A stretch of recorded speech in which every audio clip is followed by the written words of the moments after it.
comment le 3e film de Romain Gavras est sorti? Il est coécrit en plus par lui-même et Lajli, le réalisateur des Misérables, et ça a coûté 35 millions d'euros? Nom de Dieu! Où est-ce que je peux aller le voir? Eh ben, pas au cinéma, car c'est une production Netflix. Ah!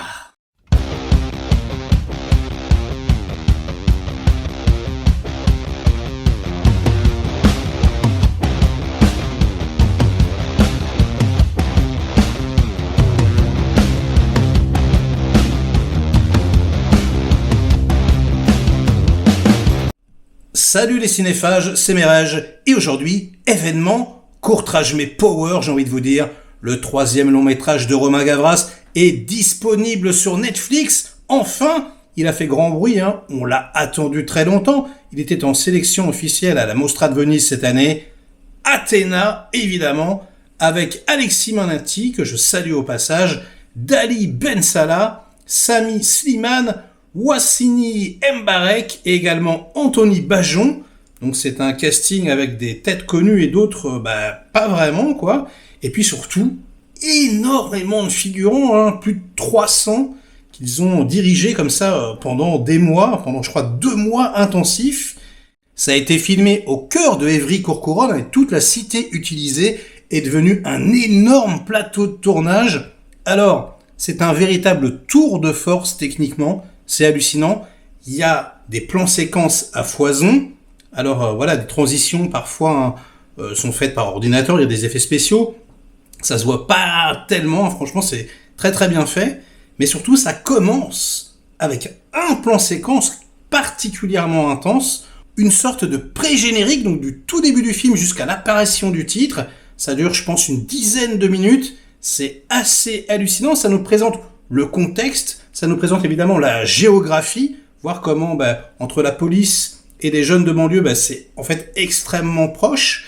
Et puis également le fait qu'il y ait quelque part ni gentil ni méchant, et ça va en déstabiliser plus d'un, c'est en fait les hommes, le problème, encore une fois. Tout le monde est traité à la même enseigne, et en gros, à partir du moment où la mèche est allumée, où l'étincelle de la guerre va s'embraser, en gros, les hommes courent à leur perte, littéralement, et c'est ça qui intéresse Romain Gavras. Et il aime bien brouiller les pistes, il aime bien justement ne pas aller forcément dans le cliché, déstabiliser. Donc non, les policiers ne vont pas être forcément les grands méchants, et non, c'est pas comme dans Bac Nord, les habitants de cité ne vont pas tous être montrés comme des animaux sauvages. Voilà, c'est vraiment une histoire qui aurait pu se passer finalement un peu n'importe où, et c'est Romain Gavras lui-même qui le dit, ça aurait pu se passer sur Mars dans 100 ans, ou alors à la Grèce antique il y a des milliers d'années, ça aurait été un peu la même chose. Et oui, il voulait faire un film spectaculaire, un film de guerre, un film d'action quelque part. Et alors là, je vais vous dire, on en a pour son pognon. Franchement, c'est une frustration de pas l'avoir vu en salle, filmé en IMAX, nom de Dieu, quoi. J'aurais trop aimé le découvrir comme ça doit être assez intense. Il y a des mouvements de foule complètement incroyables. Il faut gérer les 300 personnes, les mouvements de cam. En plus, on commence au sol. Et puis très souvent, la caméra va s'envoler. On va passer par-dessus un mur. On va carrément rentrer par une fenêtre. On sait pas trop comment il a fait. Ça m'a fait penser à la réalisation de Tyler Rake, quelque part. Ce gros film d'action Netflix que j'adore. Très guerrier d'ailleurs. Où la caméra, pendant les poursuites, rentre à l'intérieur des bagnoles, ressort. Et là, c'est ce qui se passe. Sauf qu'en plus, géographiquement, putain, il y a des trous dans les murs. Donc on passe d'appart en appartement, comme ça on prend les ascenseurs, les mecs courent. Il y a plusieurs groupes qui s'affrontent longuement à coups d'effets pyrotechniques assez hallucinants. Donc les jeunes, tous habillés pareil, qui ont volé des armes aux flics, qui sont comme des fourmis qui passent par tous les trous.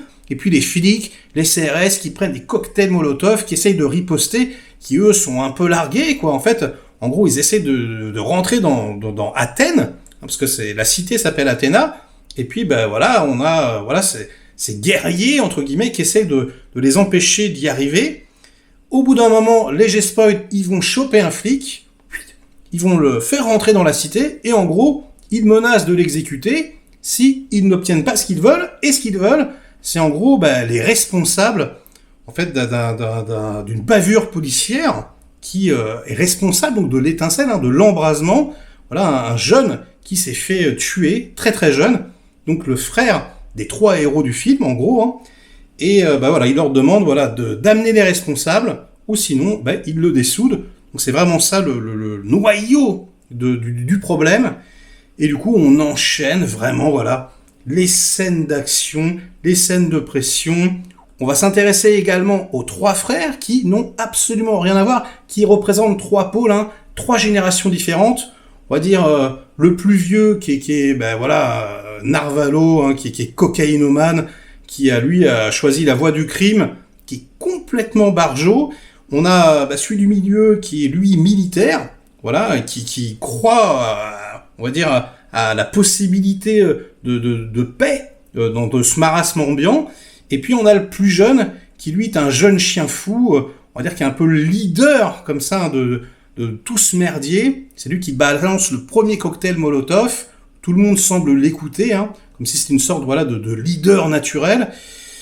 Et du coup, c'est une tragédie, selon les termes de Romain Gavras.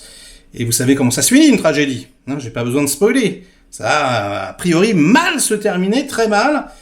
Et là, pour le coup, j'ai peut-être des petites choses à dire. Mais vu que je ne vais pas spoiler cette critique, on en parlera plus tard. On fera peut-être un live où je rentrerai dans les détails. Mais c'est vrai que certaines choses sont assez déstabilisantes. Mais c'est ce que voulait Romain Gavras. Il voulait pas caresser, je pense, le spectateur dans le sens du poil. En revanche, après toutes ces éloges, je vais quand même pointer quelque chose qui m'a particulièrement déçu, c'est la direction d'acteurs. Je suis désolé, mais ils sont tous en train de hurler tout le temps, très très en force, sauf Alexis Maninti qui lui a un rôle assez particulier, le rôle de Sébastien. On s'imagine plein de choses, d'ailleurs, il n'est pas vraiment écrit et défini, mais en fait, on comprend par tout son jeu non-verbal qui il est, donc probablement un ancien militaire qui s'y connaît en explosifs, etc., et qui lui est beaucoup plus simple, beaucoup plus naturel, beaucoup plus doux. J'ai particulièrement aimé sa prestation, alors que tous les autres, et c'est une volonté, ils sont quelque part dans la caricature, tous en train de hurler, mais tout le temps. Et ça, pour moi, c'est un défaut, en gros, du cinéma français. Les émotions dans la vie ne sont jamais en ligne droite. Tout le temps, il y a énormément de variations. Et justement, j'aurais trouvé ultra intéressant que ces mecs-là, peut-être parfois chuchotent. Peut-être parfois soient plus intimes. Là, vraiment, ça gueule et ça hurle tout le temps. Et du coup, l'émotion, elle manque un petit peu. Franchement, c'est ultra spectaculaire. C'est un tour de force formel, mais on n'est pas vraiment touché par ce qui se passe. Et c'est quand même dommage. Une tragédie, logiquement, un Britannicus, tu chiales, quoi. C'est terrible. Et là, ça passe un petit peu au-dessus. Alors peut-être que, quand on le voit au cinéma, ça rend mieux. Mais bon, c'est quand même, je vous dis, la direction d'acteurs, là, pour le coup, je trouve que ils auraient dû, varier un petit peu les plaisirs. Mais très franchement, c'est quand même un spectacle assez hallucinant, surtout, en France, quoi. Le cinéma français nous offre jamais un truc pareil. C'est un ovni, donc un objet filmique non identifié. Et oui, je vous le conseille, il faut absolument le voir. Il y a d'autres petites choses comme ça qui peuvent grincer un petit peu. L'utilisation de la musique est peut-être quelque part un tout petit peu trop frontale. Il y a quelque chose, j'aurais préféré quelque chose d'un petit peu plus, décalé, sur certains aspects. Mais j'ai tellement pris mon pied, franchement, au niveau de la mise en scène et de l'immersion, que ça remporte la mise, franchement. Donc bravo Romain, c'est mortel. Et ça sera tout, ça sera tout pour cette critique de Athéna. Likez la vidéo si elle vous a plu, intéressé, diverti un minimum. Délikez-la sinon, inondez-moi de commentaires comme d'habitude pour faire marcher le petit robot YouTube. Et nous, on se retrouve très vite pour de prochaines aventures. Ciao!